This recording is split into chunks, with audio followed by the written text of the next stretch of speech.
আসসালামু আলাইকুম। আমি মোহাম্মদ হাসান রাজা লেখাপড়া করছি রাজশাহী বিশ্ববিদ্যালয়ে। আজ চলে আসলাম আমার প্রিয় ক্যাম্পাস রাজশাহী বিশ্ববিদ্যালয়ে আপনাদেরকে দেখাবো। আমি প্রধান ফটক দিয়ে প্রবেশ করলাম। আমার হাতের বাম পাশে দেখতে পাচ্ছেন এটা হলো সাবাস বাংলাদেশ মাঠ, যেখানে শিক্ষার্থীরা খেলাধুলা করে। এখন আমি চলে যাচ্ছি প্রশাসনিক ভবনের দিকে। আপনারা দেখতে পাচ্ছেন এই সোজা প্রশাসনিক ভবনে যেতে হয়। আমি চলে আসলাম প্রশাসনিক ভবনের সামনে।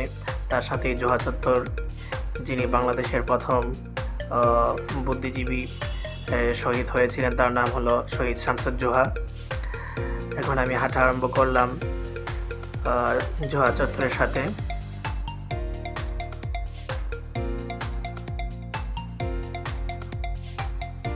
হাতের বাম পাশে আপনারা দেখতে পাচ্ছেন যে বিল্ডিংটা, এটা হলো সিনেট ভবন। আপনারা দেখতে পাচ্ছেন এটি হলো প্যারিস রুট দিয়ে প্রবেশ করলাম আমি। যেই প্যারিস রুট সবাইকে মুগ্ধ করে। আসলে প্যারিস রুট অনেক সুন্দর, আপনারা যদি কখনো আসেন তাহলে দেখলে বুঝতে পারবেন।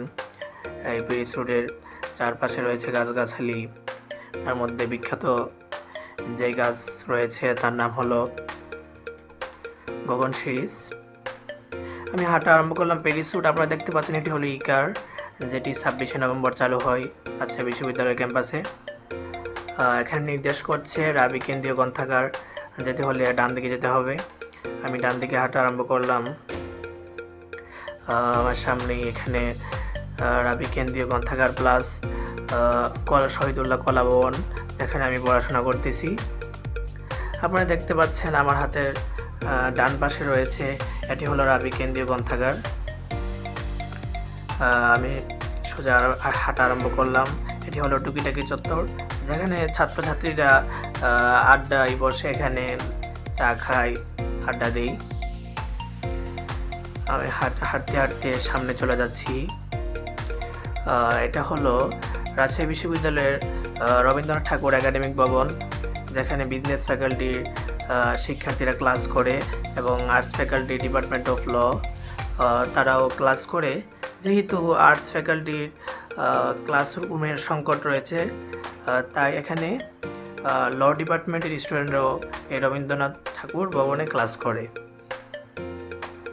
আমি হাঁটা আরম্ভ করলাম। দেখতে পাচ্ছেন এটা হলো রবীন্দ্রনাথ ঠাকুর একাডেমিক ভবন। আমি পার হয়ে যাচ্ছি। এখন সোজা হাঁটা আরম্ভ করলাম।